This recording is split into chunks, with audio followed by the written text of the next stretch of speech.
and gentlemen, this is Trisha with Insectopia, here to draw another buggy with you today.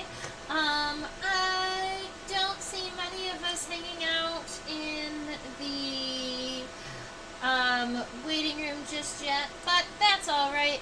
I know that there are a good number of people that also come back and rewatch these after they're recorded. So, I hope we enjoy drawing this cute little Rove Beetle today. Rove Beetles are in the family Staphylinidae. So, let's see. The Staphylinid that we're looking at today, we're going to call it the cinnamon Rove Beetle. And I'll explain to you why I'm a little bit hesitant to call it the cinnamon Rove Beetle momentarily. But this is gonna be the common name that we use for today. I think it got its common name from that really kind of pretty cinnamon shape, not only on the pronotum but also on the elytra. So right about here up the top of my paper, I'm writing cinnamon Rove Beetle. Alright, to give you a little bit of a background on the taxonomy of this insect, it is in the family Staphylinidae, which means that it's in the family with all of the other Rove Beetles. Rove Beetles are in their own unique family. One of the characteristics that makes Rove Beetles unique is that they have shortened elytra. So right here, this is their front pair of wings. It almost looks like a backpack on the back of their wings. And then their hind wings are almost full length. You can see it one right here that didn't fully tuck back under the elytra when it passed. So you can actually see the wing of this Rove Beetle a little bit, which I think is pretty nifty. This specimen was collected in New Jersey in 2022. It is still actively looking for its tag. What are the chances that this is its tag? It is not. Alright. But I have a number system that as I print out all of their labels, I go back and I find the numbers and I put them right on. Alright, so, this is that Rove Beetle. Now, Staphylinidae is the family that all Rove Beetles are in, but this Rove Beetle is in the genus Platydracus. Platydracus is rooted in two words, platy, meaning flat, and dracus, meaning dragon. Love that for them, that they get Platydracus for a genus name. Now, I don't know about you, but I don't think they particularly look like dragons at all, unless you might be talking about some kind of crazy water dragon. I could see them looking a little bit like that. Rove Beetles do take the end of their abdomen and kind of curl it up sometimes. That's just to kind of look big and scary. They don't have a stinger. Some Rove Beetles can create light in the back of their abdomen, so some of them are bioluminescent. Now, Platydracus is the genus, and I am pretty confident in that genus. Right, so I would say Platydracus is pretty for sure. But the species is a little bit tricky. Now, there is a species complex called cinnamopterus. Let's see. Let me get this in here. Oh, right. There's a species complex called Platydracus cinnamopterus complex.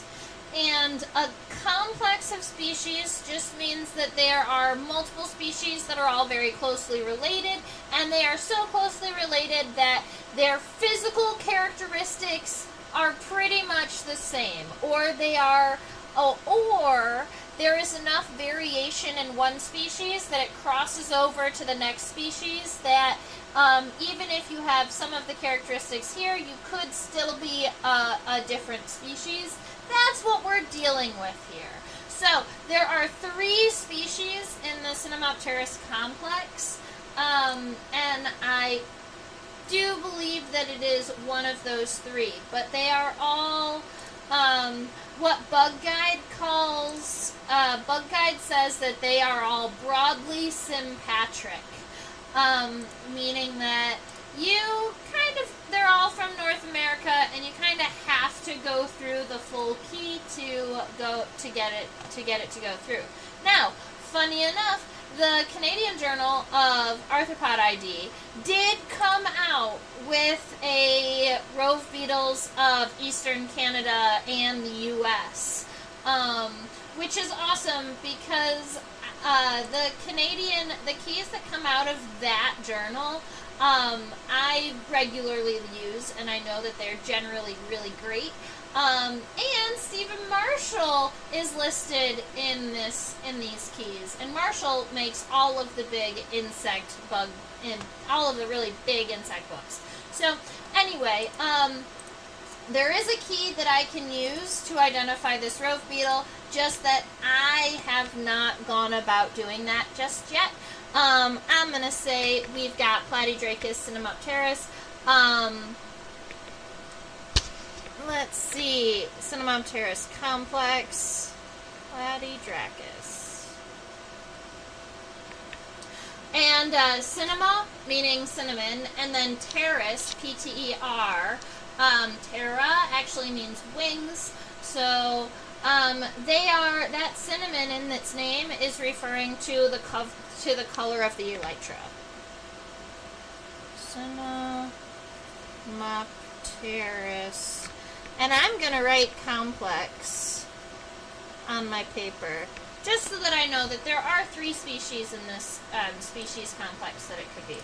Now, I can get us a length of our specimen here. So from the front of the head to the back of the abdomen, our specimen is 1.52 centimeters.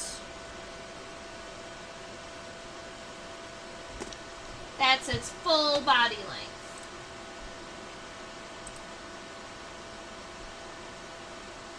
And I always like to know whereabouts the middle of the insect is. So half of 1.5 is what? 7.5? 0.75? So 0.76. Yeah. Alright, so if you were gonna try and keep your insect at a nice ratio, what we're gonna be looking at is the halfway point on this insect is going to be right at the end of the elytra. Okay. The cinnamon rove.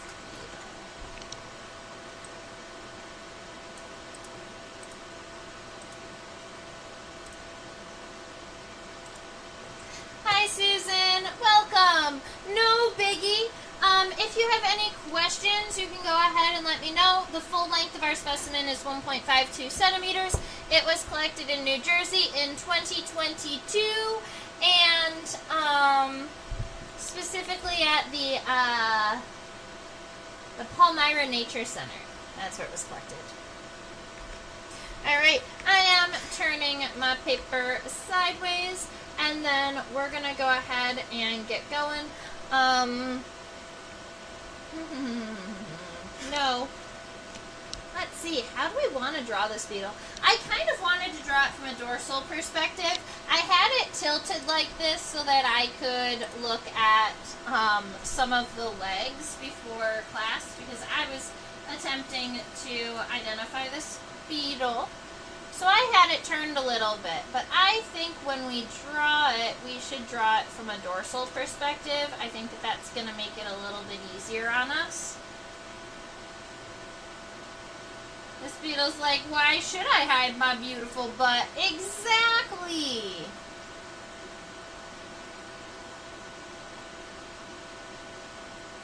There's no zoom in.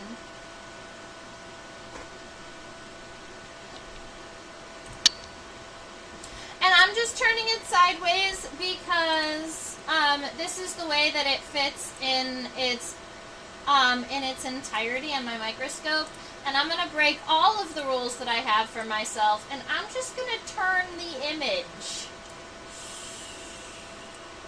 So it's not going to be as pretty, but it will fit under the microscope. There we are. Looks good to me.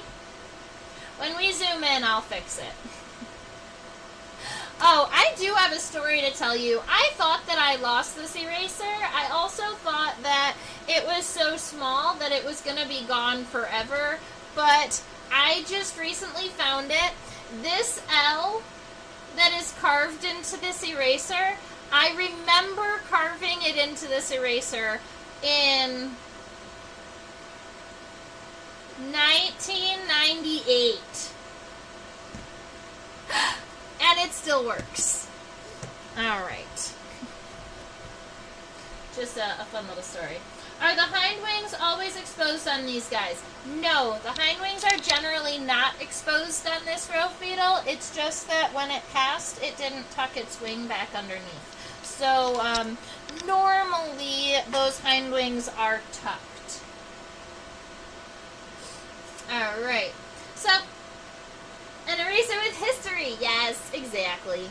Alright, way down here. Alright, I want to look at right about where I want my, whereabouts I want my Rove Beetle to fit onto my paper. We knew that the halfway point is right about where, the elytra sit. So I'll say right about there is the end of the elytra. Divide that about some thirds. It just helps me get a little bit of an idea of how big this head should be so that I don't overshoot it. The bottom of the head, keep in mind this first sketch is nice and light, and when we zoom in we'll go ahead and modify it. But this first sketch, I'm going to start with that head being nice and flat on the bottom, and then the corners of the head here are pretty distinct. So I'm going to actually let them be sharp. We'll round them off when we're kind of finalizing our sketch. But we're just going to kind of create this beginning box here. So a nice full kind of square box for the back of the head. And then up closer to the top of the head, we're going to imagine kind of a point.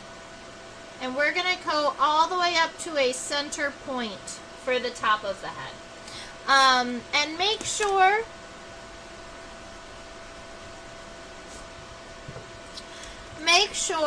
that the point of the head is right there in the center. So if you want or need to, you can create yourself a center guideline so that you know that the point of the head is going to be right there at the center. Sometimes it's tricky for me to imagine exactly where the center is, especially when I'm doing diagonal lines. So having a helper line is super helpful for me. Okay, so that gives us the beginning head shape.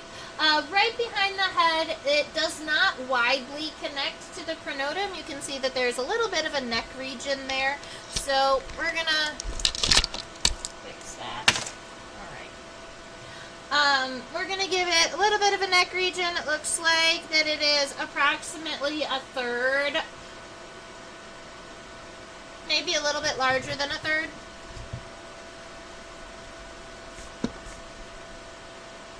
Let's say it's probably half the width of the head, just centered. So there's about a quarter of the distance of the head on each side. Fabulous. And then, right after we get that head region, we also are going to have the pronotum. That pronotum is the top of the first segment of the thorax, and it looks like a sideways D, or Like a U that's been filled in. Alright, it's about as wide as the head. I'm going to say it might be a little bit wider than the head, but we're just going to aim for taking our line nice and straight across and making that U shape for the head, that U shape. Now, I'm going to double check because I am curious about the length of the head and the neck region. Yup, that's what I thought. So this region here, the head, and if you include that neck, it is 0.26 centimeters. And the pronotum is the same, 0.26 centimeters. And we haven't zoomed in yet, so those measurements are still good. So if you wanted, you could use a little bit of a cheap piece of paper. I don't know, I could use this little bit of tracing paper. I could say, all right, this is my head and the neck region, and I could give myself a little mark. And now I know that is as far as the pronotum goes down. It looks like it is mostly parallel for about the first 2/3. And then is going to kind of come in on that angle, kind of come in like this. Ba-doop, ba-doop, ba-doop.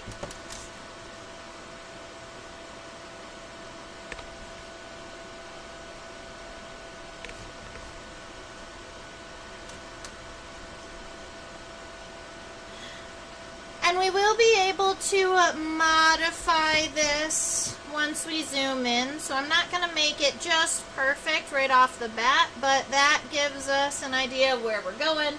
We've got this piece, we've got that piece. My pronotum almost looks a little bit big, but I know, look at that. I did go over just a little bit. I was like, but I left myself a mark. I couldn't help myself. It just kept growing. Alright, well, we're going to leave it there for now, and then when we zoom in, I'm sure I'll be able to fix it.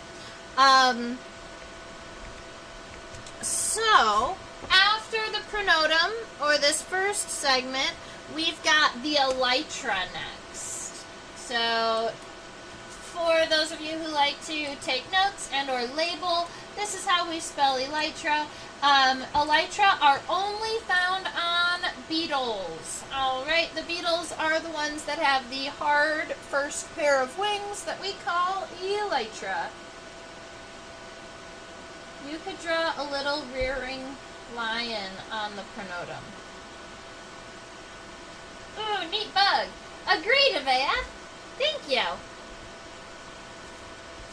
Alright, so let me double check what the length on our elytra are, just for funsies. That's what I thought. Everything looks very even.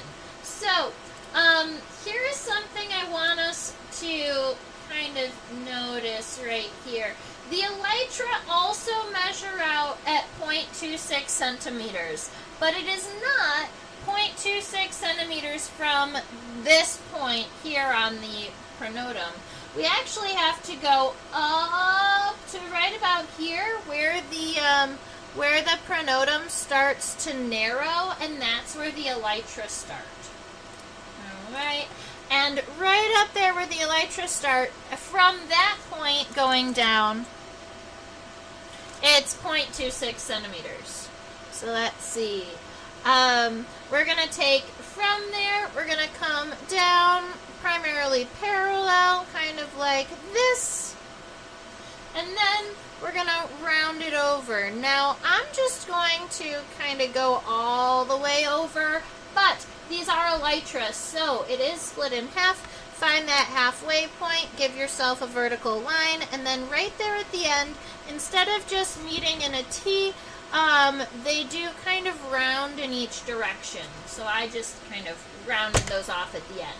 So now that we've got a fairly accurate sketch coming out here, keep in mind I mentioned that the head, the pronotum, and the elytra, this portion right here, is exactly half of our Rove Beetle. So This cheat sheet isn't big enough. I'm gonna pull this piece of paper. Seems to be good. I'm going to make little marks. See, I get the front of the head to the back of the elytra, and then I'm gonna scooch it all the way down. Oh man. It's gonna be really, really close, but I can just barely get this Rove Beetle onto my paper. That also means that I might have a little bit of a tricky time with the cerci at the end of the abdomen. But we're gonna try our darndest. So I just started him a little big. I didn't know. All right. The abdomen is narrower than the elytra. And I think at its widest point, it does almost get as wide as the elytra, and then it comes and gets pretty narrow pretty quick. Kind of like so-ish. Try and make sure that they are even. Now, here's a funny story about Rove Beetles. I've got a good number of stories about Rove Beetles. They're one of those insects that I collected a lot as a kiddo. And so I had collected a Rove Beetle, and it was a big one. Like one of the ones with the last couple of segments that are yellow on the end, and they call them like Hell Riders or Death Riders or something, Horsemen. I don't remember the common name, but it was a really big Rove Beetle, and I found it in the Audubon field guide. And I got all excited because I thought, because I found it in the field guide, I would be able to figure out what it eats, and I'd be able to keep it as a pet. Because little Trisha always just wanted to keep the bugs as pets. So I go to the back of the field guide and I'm reading, all right, what does this Rove Beetle eat? It eats detritus. Well, as a kiddo, I didn't know what detritus was. And I remember Rove Beetles being the first insect that I read this word detritus about and was so confused. I didn't know what it meant. And so I went and I asked my parents, hey Mom, hey Dad, what does detritus mean? And they didn't know either. So it was one of those words that stayed a big question mark in my head for many, many years until I discovered that detritus is just dead and dying plant material. So essentially, detritus is just fallen leaves and sticks that are rotting and those types of things. That's what detritus is. And when people raise Rove Beetles in captivity, they not only feed them like plant material, but they also are going to be feeding them, a lot of times I've heard like dog food and cat food, something with a little bit of protein in it. So I'm actually pretty happy with my kind of first overall sketch of this Rove Beetle to get it into its position. Now I'm going to make sure that my microscope is back in the correct direction so it doesn't confuse any of us. And we are going to zoom in and check out the head.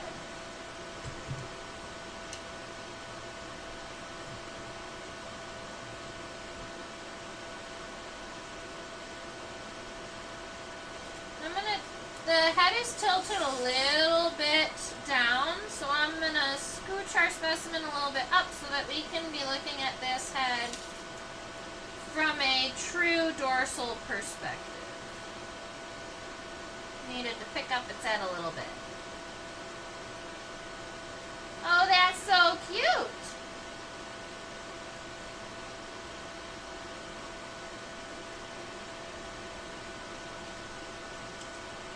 Oh, I have a measuring unit up there, so we're gonna fix that one. Get off.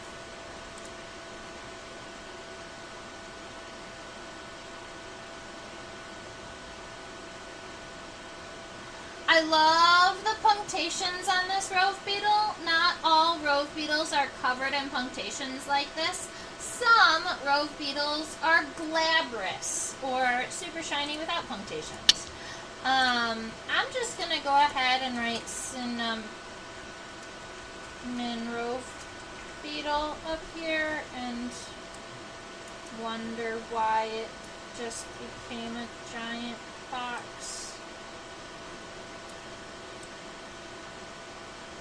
Alright.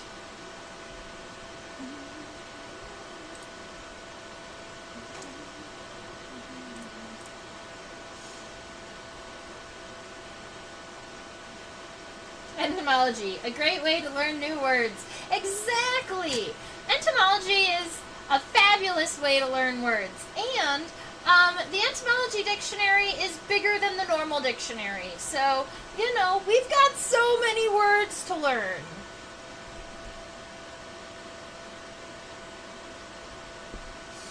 Okay, so we have the square part of the head that is actually the head, and then it looks like this triangular piece on the top is in reality the mouth parts. So we're going to be modifying that to make sure we know exactly what that looks like. But the first thing I like to add to any drawing are the compound eyes. So Rove Beetles don't have huge compound eyes that cover their entire head like a fly or a bee has. Rove Beetle's eyes are right here. This one is 1, this one is 2. They do not have any ocelli, so they do not have any simple eyes. And I couldn't tell you how well they see. I do know that it's up here close to the front. So I'm just going to take a fairly small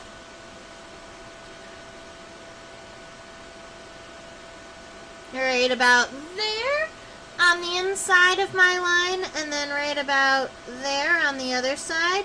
And then, oops, the left is better than the right, so I'm going to fix that. Whoop, through the pencil.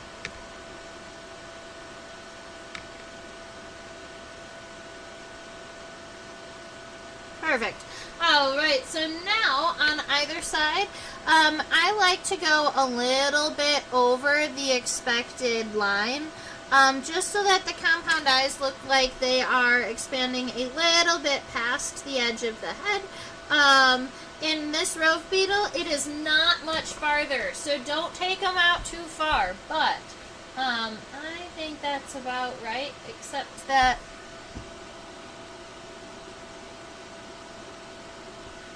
maybe the right eye is a little low.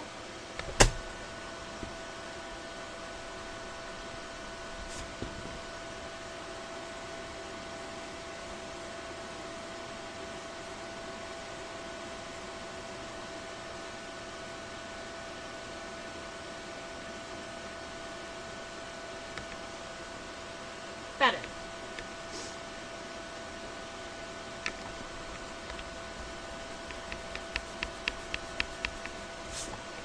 Alright, inside of those compound eyes, I always like to add cross-hatching. That's just those diagonal lines in both directions to give all of those little individual lenses, or what we would consider ommatidia. Now, the bottom of the head here, I'm pretty happy with, outside of the fact that I made these some pretty sharp corners. And after zooming in, I told you we were probably going to be doing this. We're going to round those corners off a little bit. So coming down from the compound eye and rounding that corner off a little bit over here on the left, and then again over here on the right. But once those corners are rounded off, most of this I'm pretty happy with. The back of the head, instead of going just straight across, I'm gonna find the exact middle of our insect right about here. And I am seeing a little bit of what we would call a sulcus on the head. It is right here, that line. I bet you I can zoom in on it. Yeah.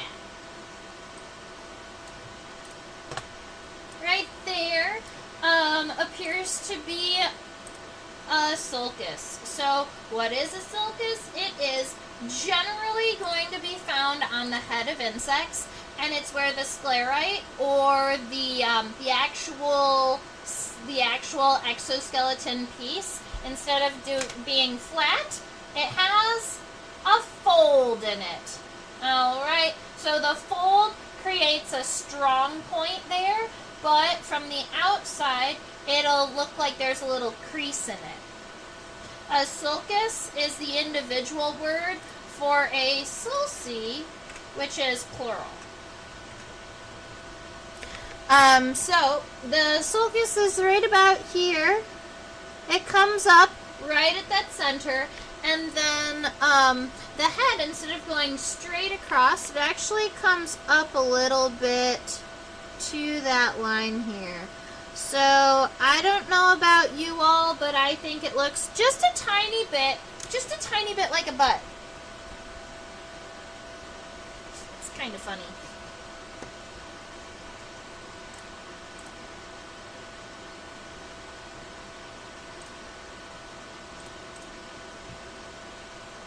I can't tell, let's see. I can't tell if there are hairs on top that aren't in focus, but it looks like it has side hair and is bald on top. Like a medieval monk. That's funny. Let's go check if you're right. So I definitely see the hairs on the sides, but to be able to to be able to see hairs that might be on the top, we have to turn this beetle sideways, and I'm a fan of turning it sideways to see if we see any. Oh my goodness.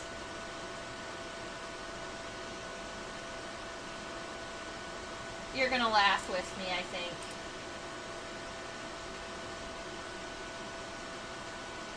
Why are you crooked? You're straight in my vision. I'm going to straighten the camera.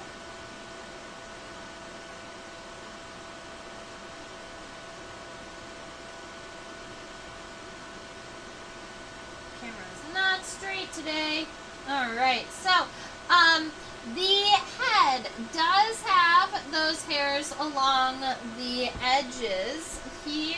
Let's see it. I'm gonna zoom down so you can see right here. There is that hair up closer to the top, up closer to the mandibles. And as I push the zoom forward, you are right. There is very, very little hair on the actual top of the head of the Rove Beetle. But then, once we get to the far side, hopefully we can see it. I just decreased the light because I think that there's a, let's see, I'm going to decrease the light even more. There it is. There's another singular hair right over there. And I was trying to figure out if that was a one singular hair coming off of the center of the head, or if we focused so far over that we are now looking at the other side. And I think that that might be what it is. So, you are correct in saying that there is hair on the side of the head, but honestly, not much hair on the very top. It's a great observation. I don't have a reason for it. I couldn't tell you why it's like that.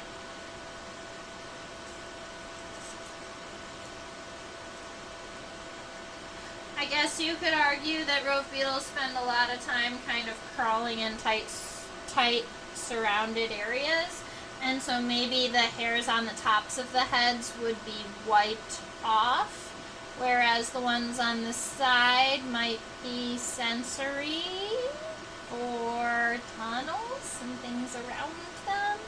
I don't know. I'm making stuff up.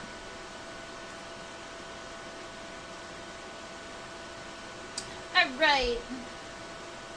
Not happy with that angle, I'm going to fix it.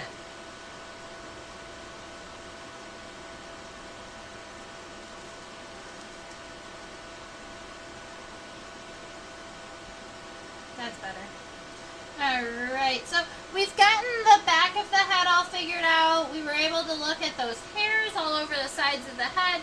So our next mission is to look at the front of the head here, or the mouth parts, I am actually going to add a little bit of light to our image here, just overexpose it so that we can see some more of those characteristics in there a little bit easier.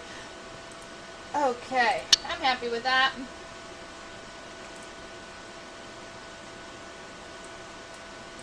Whoa, so cool.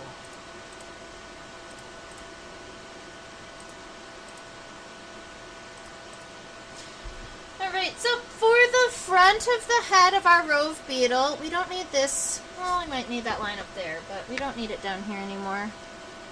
Alright, for the front of our head here, I just want to make sure that I end the head before we start doing our mouth parts. So the head does continue up a little bit after the compound eyes. Not very far, but we do want to start going up just a tiny bit. And then I'm going to estimate about halfway to that center line in both directions. We're going to come up to kind of like a little plateau here.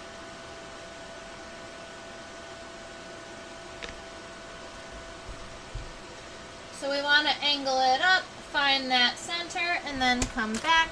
I'm pretty happy with my left side. I think the right side needs a little bit of work. I think that that is a running theme for today. That's better. Alright, I'm actually going to erase this point. I have a good idea as to how far these mandibles are going to be going up now. Alright, so we've got, that's actually the front of the, that's where the head is going to end.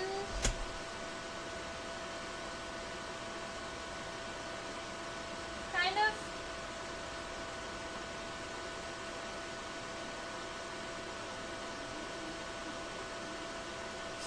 Okay.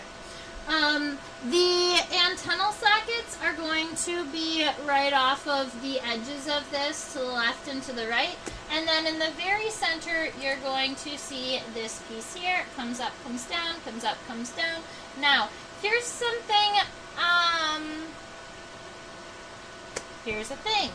In beetles, you have a clypeus that is kind of a part of the mouth that it leads to the upper lip, and then the upper lip is actually called the labrum.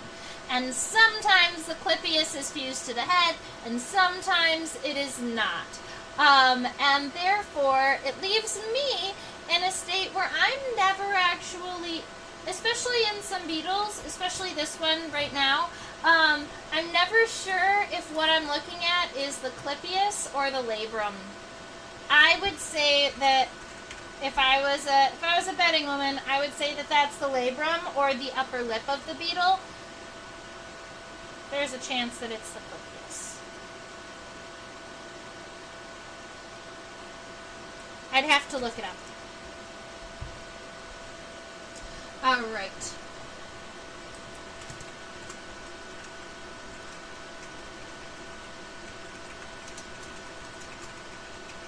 Rove Beetle.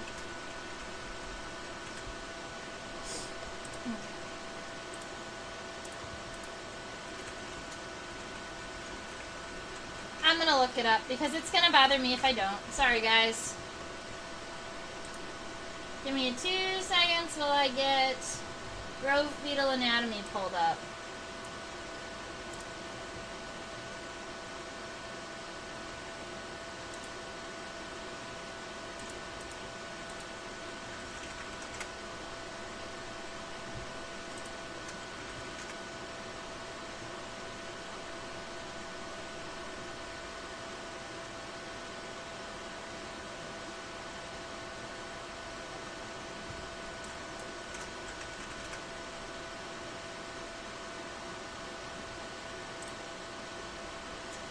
It is the labrum. Cool. All right. So in this beetle, the clypeus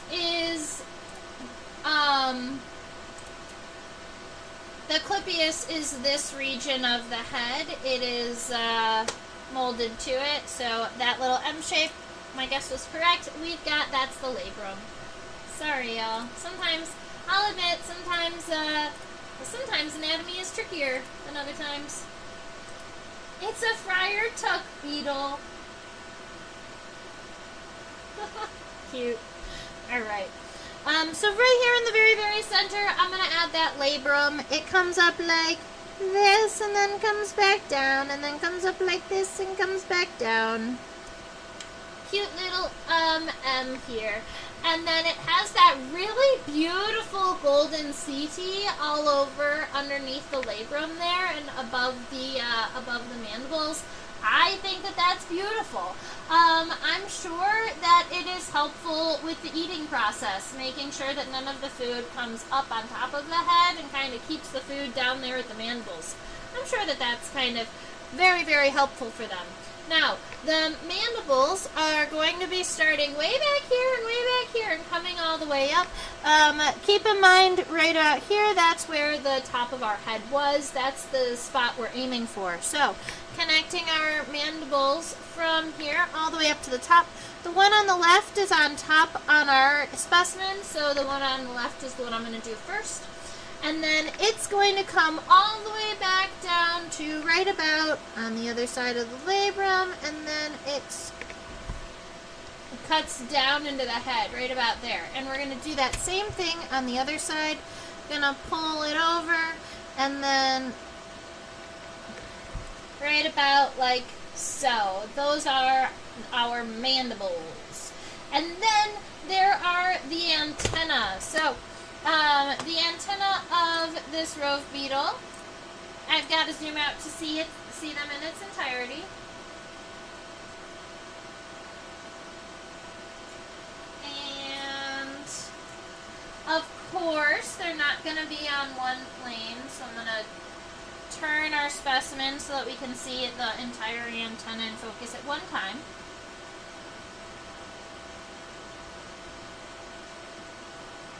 Or we're going to try.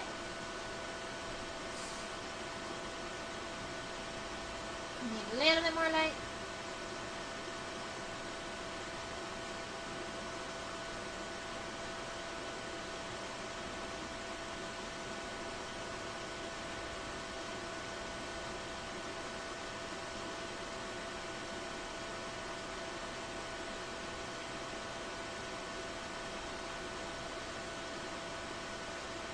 Right about there, I'm happy with. Oh no, it's continuing. Alright, right about, we're going to leave it right about there. Alright, just for those of you who haven't been around a little bit, scape, pedicel, flagellum. Those are the segments of an insect antenna. The scape is that first one, so that kind of longer rectangular segment of the antenna, that's the scape. It's connected right here, just to the left and just to the right of the labrum. Still connected to the head, right? It's not connected in the mouth parts, but there's a little bit of a ridge on the head, and that's where it's connected to.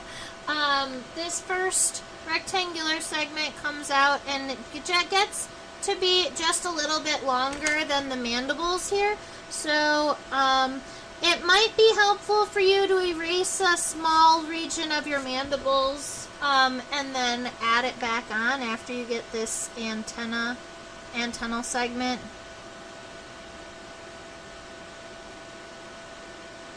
Sketched in. Alright, so we've got that first segment that's kind of rectangular.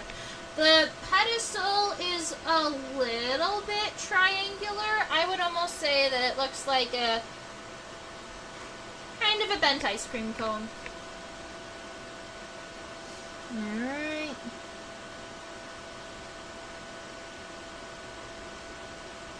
So those are the pedicel, and then the flagellum are the remainder segments. So there are 1, 2, 3, 4, 5, 6, 7, 8, 9 segments in the flagellum. The first one is longer than it is wide, and it starts narrow and ends a little bit wider, and it's a little bit longer than the pedicel, and so if you get all that together, it comes out to something like that. Alright, and then you have 1, 2, 3, 4, 5, 6, 7, 8 segments that are all about as long as they are wide. These are kind of round segments, almost circular. We're going to call them rounded squares. That's what we're going to call them. With big mandibles, can it give a painful bite? Rove beetles can bite you, but it is not painful. Like when they bite you, they grip onto your skin, but you can't really feel it because even though the mandibles look big under the microscope, keep in mind the entire specimen is 1.52 centimeters. So it's actually pretty small. So when these rove beetles bite you, they're just grabbing like the top layer of skin. So it doesn't really hurt. 8 roundish segments. 1, 2, 3, 4, 5, 6, 7, 8. Alright, 8 segments. And they seem to go wherever they want. So you can make yours go in whatever direction you want as long as each segment is just about as round, as long as it is as wide. 5, 6, 7, 8. Cool. Cute little rove beetle. Pretty happy with this so far. This is what he looks like.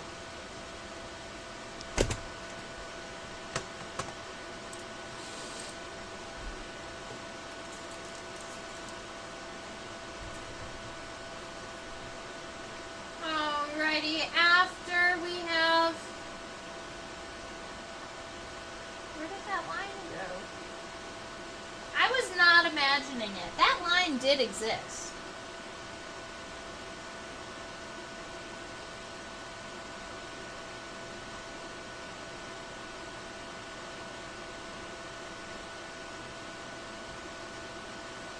The sulcus is gone.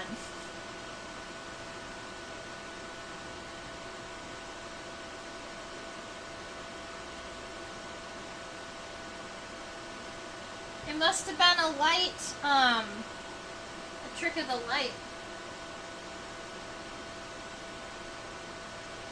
Anyway, oops.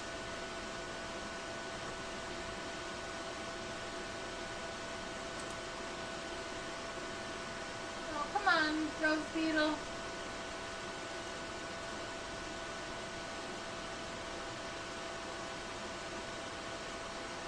Look at that beautiful cinnamon color. Alright, we're going to turn auto exposure back on and see if it fixes this. Whoa! Auto exposure thinks that I want this beetle to be black.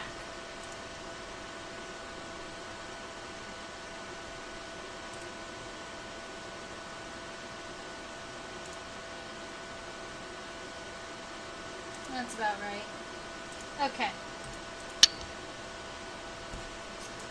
Alright, so we've got this all figured out. A lot of times there is a sulcus right here. I swear that I saw one, but as it turns out, from this angle, you can see obviously it's not there. So, I'm leaving it though. Alright, this neck region here, I drew it originally with these kind of straight lines, but I do want to make sure that it almost looks bulbous a little bit, so I'm going to make it with kind of parentheses lines this time. I'm going to make sure that this line on the top is kind of arched up, so I'm going to give that little space, make that little space kind of dark when I do that. And then the bottom of this is also going to have an upward curve to it. Because the pronotum here also kind of angles upward. So let's see.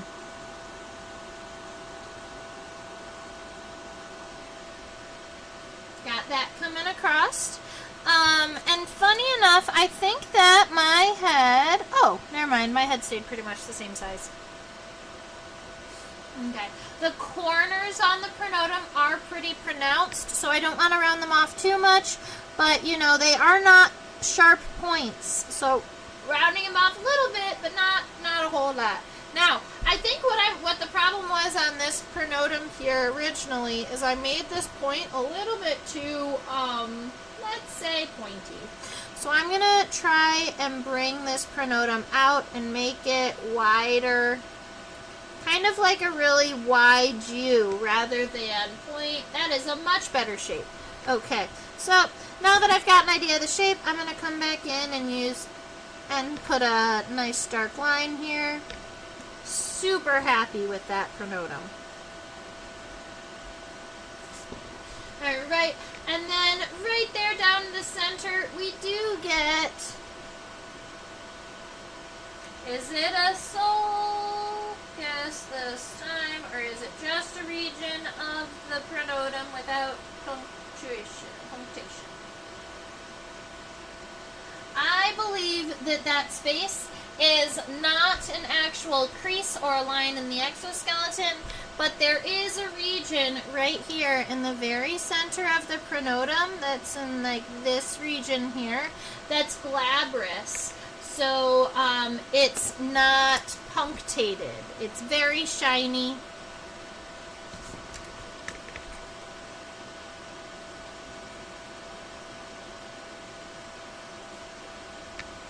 Right there.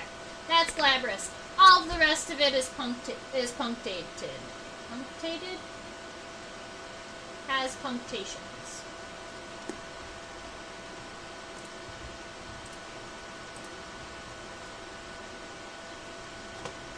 Alright, I'm actually pretty happy with the pronotum. If you want to go back and dot it out, you can.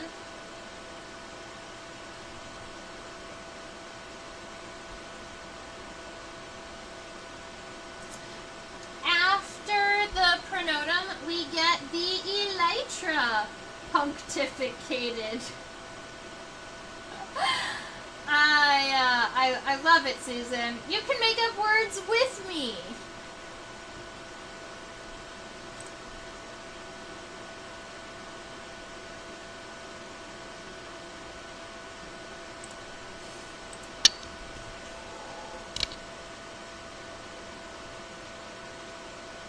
Okay, so our head's all done, the pronotum is all done, we're working on these elytra here. I'm going to start off on the edges here and come down to these corners. So I'm pretty happy with, let's see, the length of the elytra, for instance, especially here on the outside. But I'd like you to see that once you get to the inside, we're not going straight across. We're actually going to be coming up, U-ing up a little bit. To fix that, instead of going straight across here, my first thing I'm going to do is erase the top, and I'm going to add the scutellum.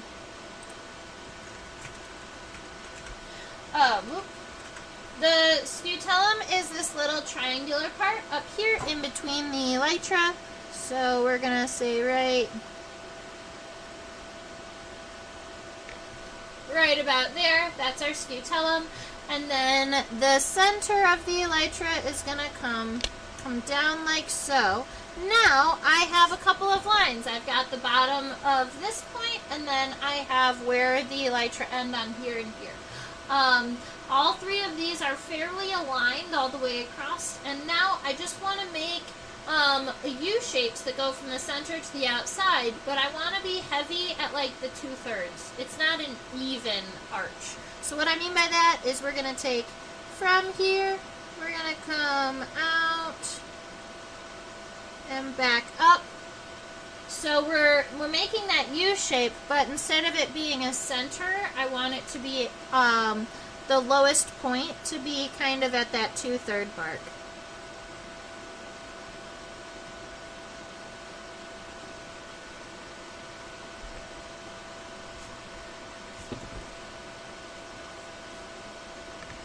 Kind of like that.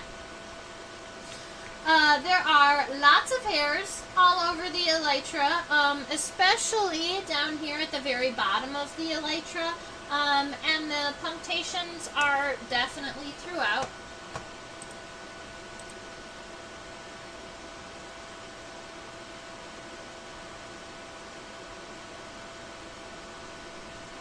And now, I was really hoping that we could at least get the entire abdomen into focus in the correct direction, but it looks like we're going to have to be putting it at an angle.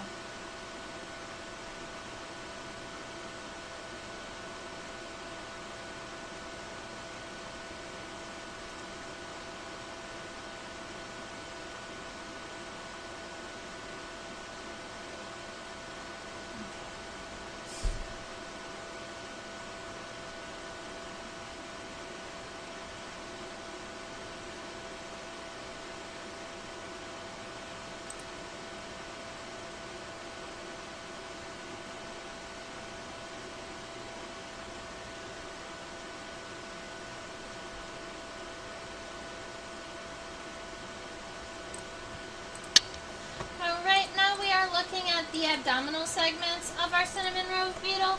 I was just attempting to count them out a little bit.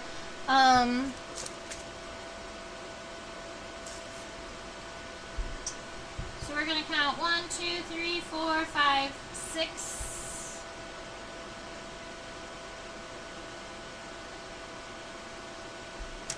I'm counting 6 abdominal segments.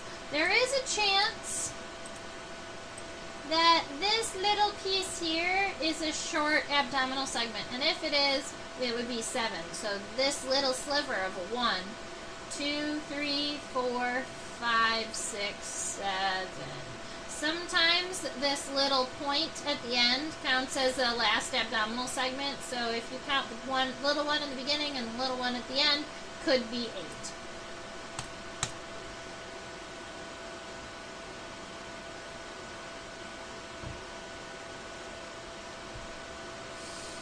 Alright.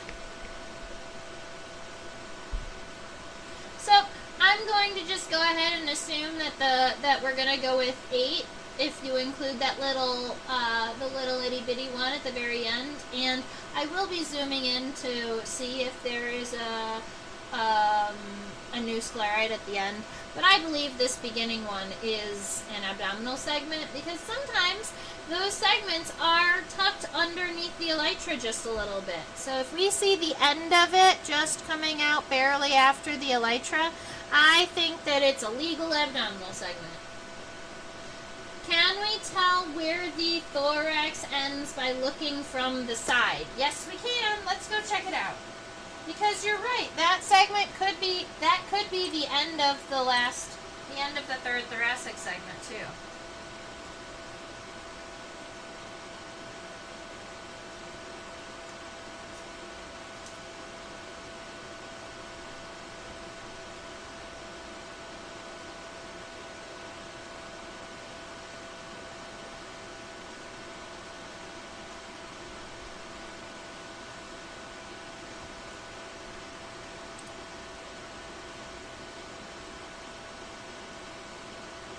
Nice call, Susan. Love it. So, this is where our hind leg comes in. If you look at that kind of straight up through the body, that line right there, that one that's just past the edge of the elytra, is the end of the last thoracic segment, not the first abdominal segment.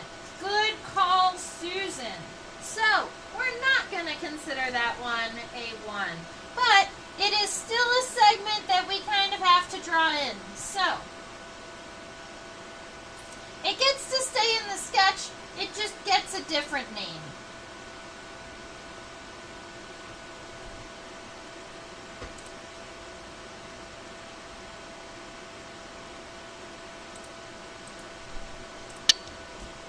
Alright, so that's the end of the thoracic, of the thorax, and then we have 1, 2, 3, 4, 5, 6 even segments. Yeah. 1, 2, 3, 4, 5, 6. Nope, that's not going to work. My segments need to be smaller.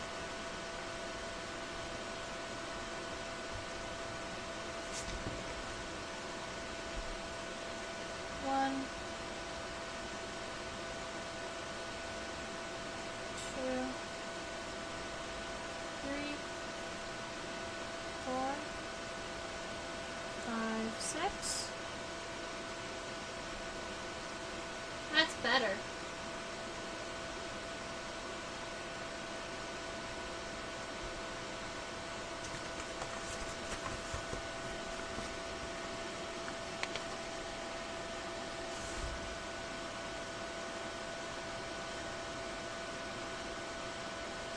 So my issue is that my abdomen is just a little bit short, but I'm shortening it so that it fits on the paper. All right. I'm going to go ahead and make each one of these abdominal segments individually because I'd like you to notice that the edges of the abdomen segments, they don't meet smoothly at the edges. They almost look like they are individual parentheses. So when I'm coming out, I'm going to draw each one of these segments just a little bit separately, and I'm going to let them expand out just a little bit before they come back in.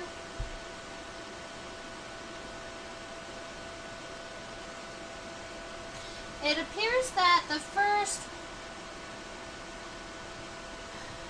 this line, instead of going straight across, I'm going to let it arch up just a little bit,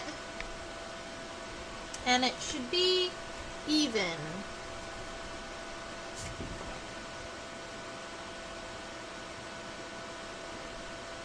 Cool. Alright, and then the next one is the same thing. We want it to kind of start inside and kind of come back out a little bit. And this second one, I'm also going to angle up just a little bit. It should match the segment's arch above it. So not a whole lot, just a little bit. Want it to be a tiny bit better. No! My pencil keeps falling into the previous divot and not letting me create a new line. There we are. Okay. So that is 1, 2, 3, 4. Alright, so we're going to go 3,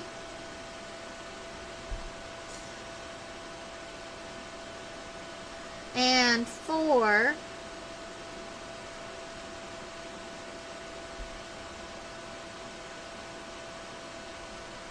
so all of these segments, the bottom of those abdominal segments is angling up slightly, but then after we get to 4, this is kind of when the abdomen is going to start kind of going back down. So here we've got 5.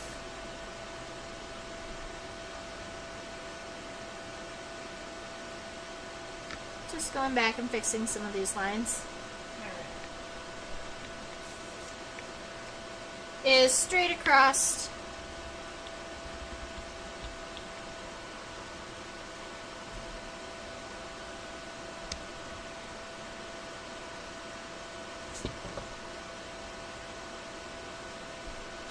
And then I want to zoom in for this last segment here.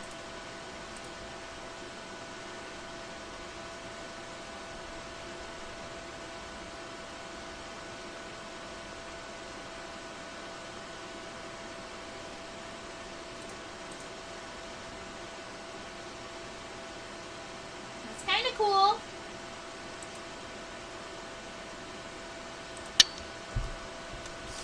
Alright, so this last segment, honestly it looked like it came down to a point, but it is a plate. So I'm going to come down here, make it a flat U-shaped plate.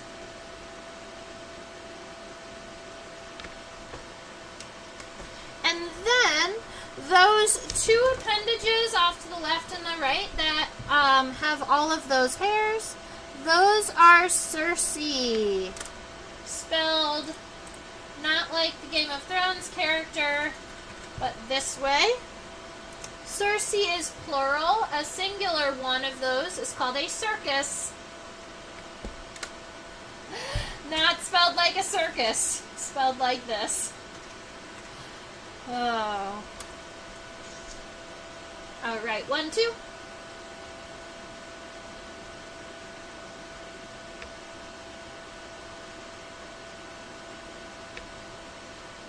Circe are generally found on the orthopteroids. Orthopteroids are going to be a group of orders that are all related to crickets, grasshoppers, and katydids. And then at the very, very center, we get that point, and I'm going to call that the last abdominal segment. I don't know if it is, but it's definitely a separate segment. The question is whether or not it's like a reproductive piece or whether it is an abdominal segment.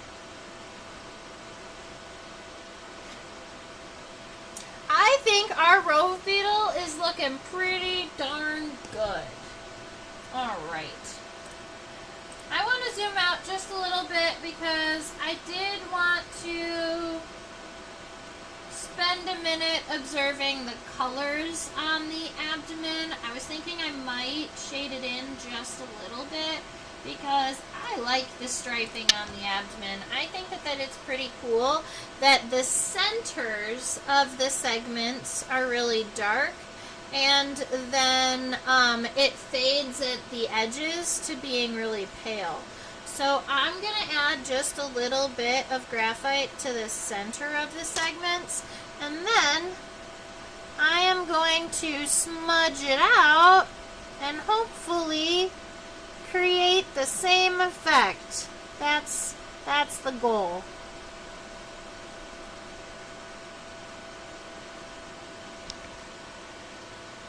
Not bad.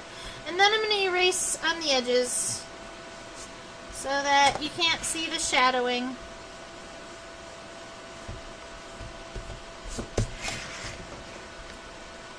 Cool. Alright, then the head, the dirt, then the legs. For those of you who do like to label, these are the leg parts, the femur, the tibia, and the tarsi. Those are the leg parts that we always see. Sometimes we see the coxa, sometimes we see the trochanter, but we pretty much always see the femur, the tibia, and the tarsi. Let's go see what we can see today.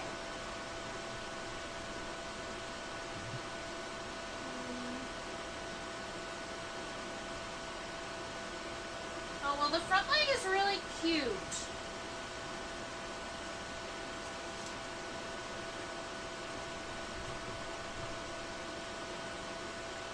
So one thing I'm going to say before we get going is I wanted to double check and see where this leg is coming out from the pronotum, but it's coming out pretty much center of that pronotum.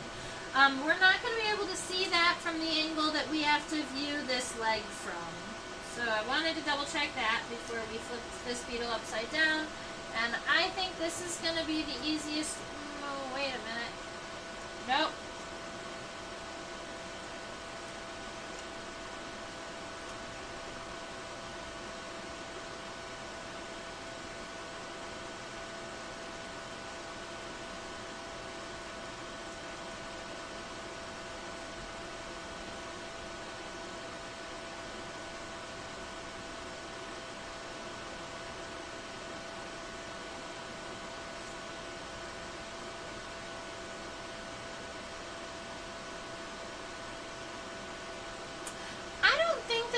An easy way to see this leg. We're going to have to view it in pieces.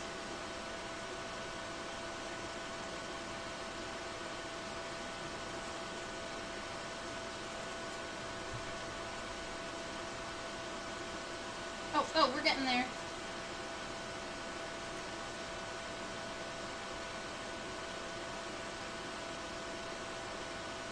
Oh, cool. This is as best as we're going to get.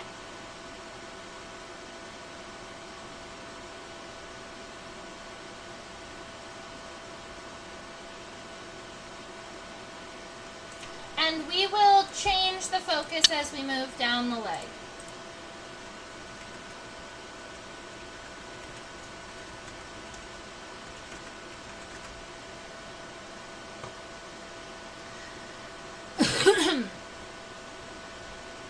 So, the tarsal formula on Rove beetles is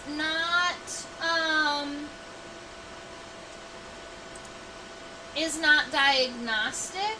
So sometimes Rove beetles are going to have 3-3-3, but a lot of times Rove beetles are going to have a 5-5-5 tarsal formula. I'm counting 1, 2, 3, 4, 5 tarsi on this front leg, so I'm going to take a wild guess and say that there's a pretty good chance that our Rove beetle has a 5-5-5 tarsal formula. So just watch out for that. Make sure we get all 5 tarsi on each one of the legs. Now, our femur is coming out pretty much mid-pronotum right here, but it also is really short, right? The piece that comes out from here. The Rove beetles don't have really long legs, and so even if their legs are stretched out, they're going to actually be they're still going to be pretty close to the body.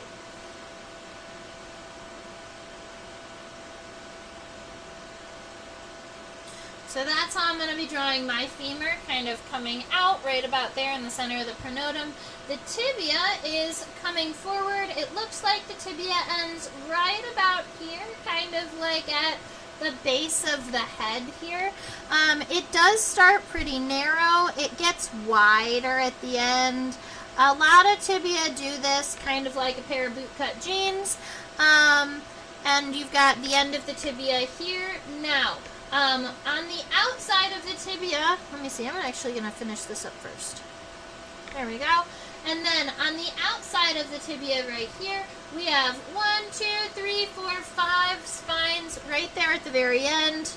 1, 2, 3, 4, 5 cute little itty bitty spines at the end and the outside of the tibia. And then we have 5 tarsal segments. And check this out. The 4 tarsal segments, the first 4 tarsal segments, make it to about the beginning of the compound eye. So these are pretty small segments, and I consider these segments heart-shaped. Alright, they are kind of bilobed and they all fit into one another. So, kind of like this. We get 1 lobe, 2 lobes, and that's going to be our first segment. And then they get smaller as we go on. So there's 1, 2, 3,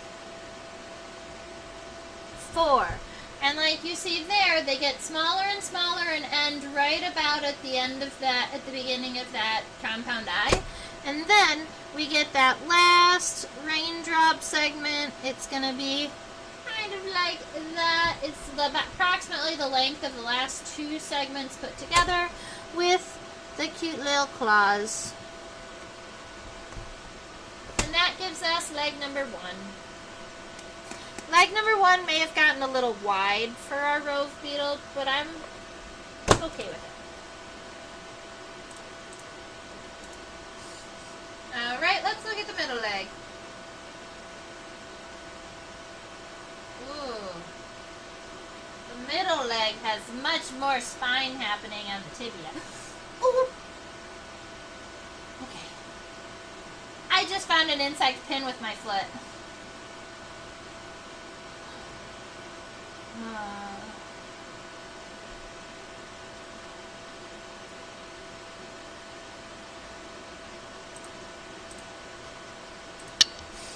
All right. The middle leg here is gonna appear to be coming out right about here. It is connected to the Second thoracic segment, so that's going to be right about here in this band. The femur doesn't come out too heavily, so keep in mind, just like the front leg, the middle leg, femur is not very long, but the tibia looks of decent length. It stays nice and narrow. I'm going to make sure that my tibia on the middle leg doesn't get as wide as the one up here. I think that that's what happened. It got too wide. Alright, so that's our tibia. Now, the spines on the middle, on the meso leg, on the mesotibia, are intense. And it's on both sides, all the way from the beginning to the very end. The spines in the beginning of the mesotibia are a lot shorter than the ones at the end of the mesotibia. And then, if I was to maybe change our angle or refocus,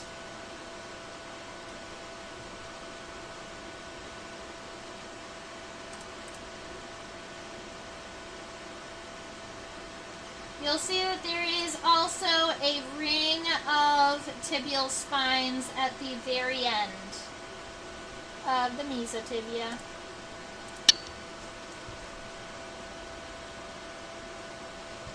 Okay. 1, 2, 3, 4, 5 tarsal segments, but in this case, the first tarsal segment is rectangular. And then the remaining ones are triangular. Well, we've got one rectangle, 3 triangles. 1, 2, 3. And then the raindrop with the claw.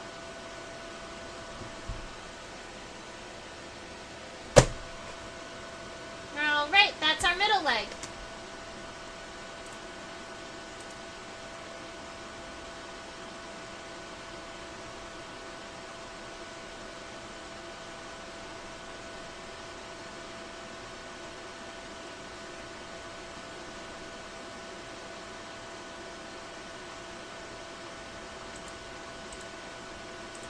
The hind leg of our Rove Beetle here is coming out of the third segment of the thorax, so right about here.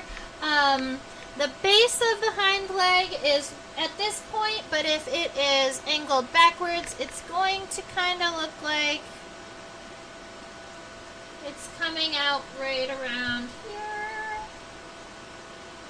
Yep. So, the femur, once again, nice and short, kind of coming down. There's something silly looking about it, so I'm gonna... No, that's about right.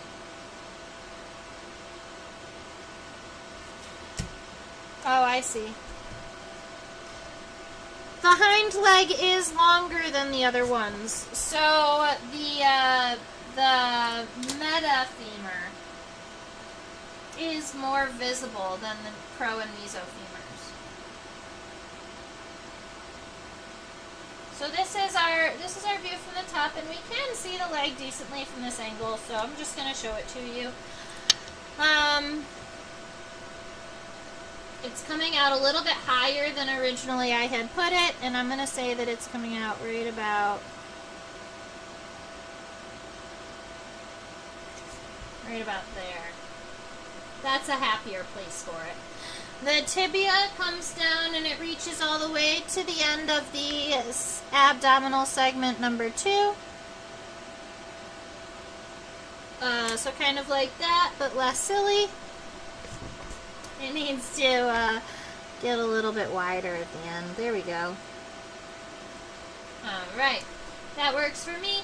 And then...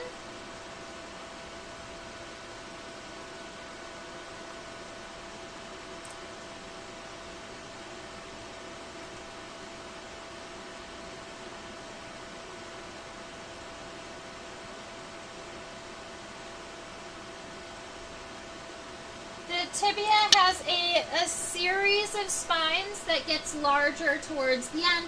1, 2, 3, 4, 5, 6 is what I count. They're all on the outside. 1, 2, 3, 4, 5, 6 spines along the outside, and then 1, 2, 3 on the inside. Yeah, 3.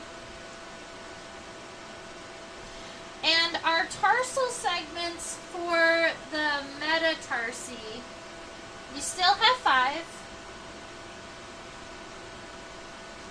There we are. The first one is rectangular, then you have 1, 2, 3 triangles, and a raindrop. So let's see. First one is rectangular. 1, 2, 3, 4, and raindrop with claws.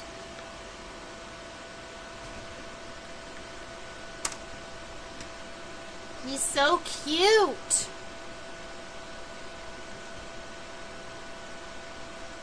I'm really happy with this Rove Beetle.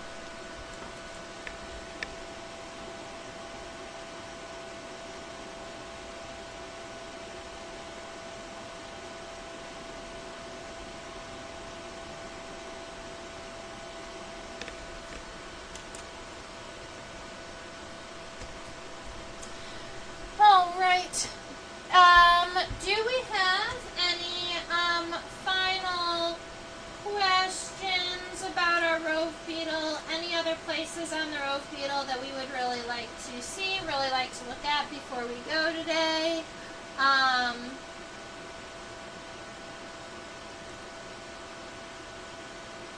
like to show head-on views, but we've already seen the top, and that's pretty much all there is to see of the head. I think we've seen most of our beetle here. Wonder why so very many tibial and tarsal spines.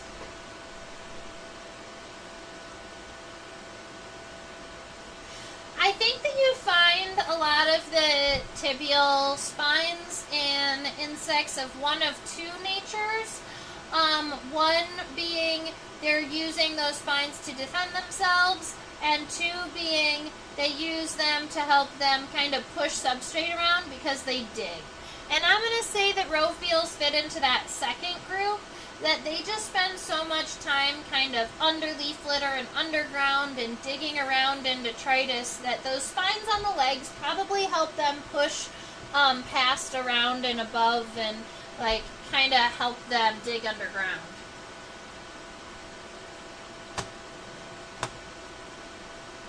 Does it help get a grip as it's trundling through detritus? That's exactly what I think, Susan. I love that you answered that all. Yes, you are right. There are some pretty good helps from the underside of the head. We didn't see the underside of the head, so we can go back and look really quick.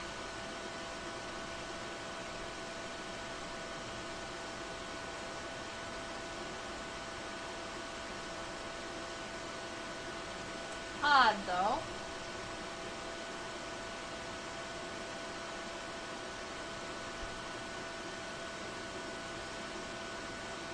It's not easy to see these palps when we're looking at them from the direct underside, but it is if we kind of put it at an angle. Oh, this is a cute view.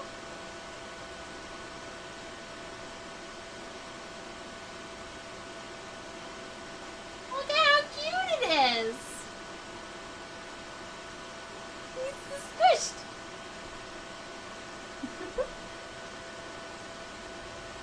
I love that image.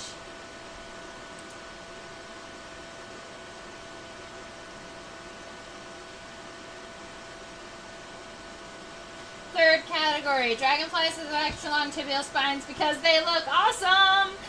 And also maybe to grab prey. Yes, you are right. Dragonflies also have really long tibial spines, and that is primarily, yes, to grab prey. They use them to essentially make a basket while they're flying.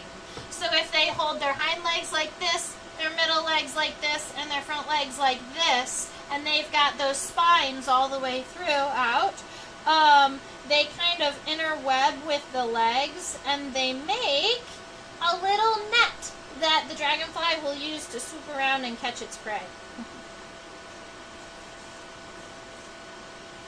So you're right. Grabbing prey can be a third category for tibial spines. I wonder if there are any others. I primarily think of defensive and digging. And I guess predating upon. I mean, but what else is there in insects other than defense, offense, and locomotive?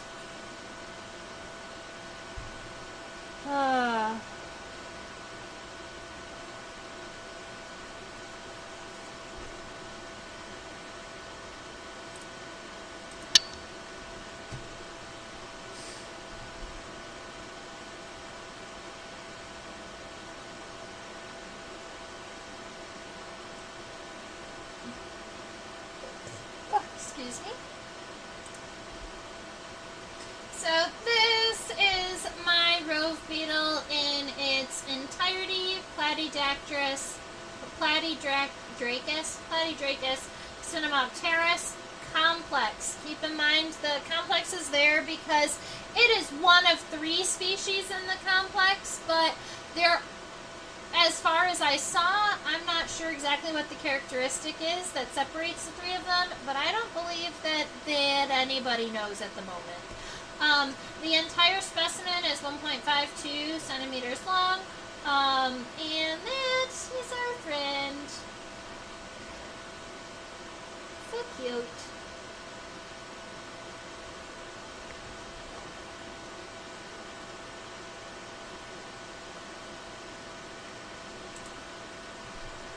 Alright, I hope that everybody has had a great day sketching with me today. I hope you continue to go out and find new buggies in your own region. I absolutely love it. My collection is actively growing. I've been actively trying to get insects out of my freezer recently, so I have lots of insects up on spreading boards, and I'm thinking about taking a couple extra hours this week, upcoming weekend, to organize my entire collection and see if I can identify some of my unidentified specimens and get them sorted into the collection. I think that would be a lot of fun. Yeah. Alright, up there is a reminder that I teach on OutSchool. It's a platform for students kids age, so kids 5 to 8, 9 to 12, 13 and up. I'm also teaching a Science Olympiad course on there for high school students who are taking the Event B entomology competition as part of Science Olympiad. I'm teaching for that now too. So that's there. You can find the link in the description box below, and if you use my link, you get $20 of free classes, so you can go and do that, and then your student can take some free classes with me. Now, that is your reminder to subscribe to my YouTube channel. I'm talking to the, to all of you out there who are not chit-chatting in the chat box. If you subscribe, you can chit-chat with me and ask me all of the questions in the world. Down there is a little donation box, just in case you want to donate a couple bucks to Insectopia for the class, for a future coffee of mine, or even possibly helping out with pinning supplies. Honestly, it just keeps me up and floating, and it keeps me teaching these classes on YouTube, because when I see that coming in, I know that all of you out there who are taking these classes appreciate them and love them, and it inspires me to keep going, so please do that. Over there, I have Instagram at Insectopia2015, also on Facebook at Insectopia2015. That was just the year Insectopia was established. And on YouTube, I'm just Insectopia. Now, down there, Trisha at theinsectopia.com, that's my email address. Feel free to drop me an email, send me a picture of cool bugs or a picture of your drawing. I love to see art.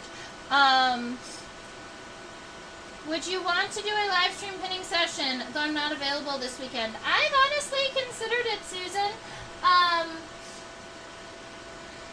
have considered pinning live, and I think that I have pinned live a couple, like maybe a year or 2 ago. I pinned live during October, actually, during Inverttober I did in 2022. I could totally pin live though. I have a lot of butterflies and moths right now that I need to get done. So spreading those live might actually be pretty. Sometimes pinning smaller insects isn't as entertaining, I guess, because I have to stay pretty focused, and it can be hard to get them all in the shot. But doing butterflies and moths, I could totally do underneath the microscope. Or doing butterflies and moths, I could totally do underneath this camera. You know what? If I'm just hanging out at my desk and I am sorting bugs or identifying insects or doing any of that, and I'm not actually teaching a class, I will go ahead and turn on the live stream. It might just be kind of a hangout session. There might not be a lot of education happening, but you know, I do like to chit chat about bugs forever. So if you want to join one of those, you can. I don't imagine the rewatch quality will be great, but if you want to come and hang out, that's cool too. Alrighty. I think that is all of the things that I do and all of the things that I am up doing. So, I hope that you all have a fabulous rest of your week. I hope that you go out, find some buggies of your own, and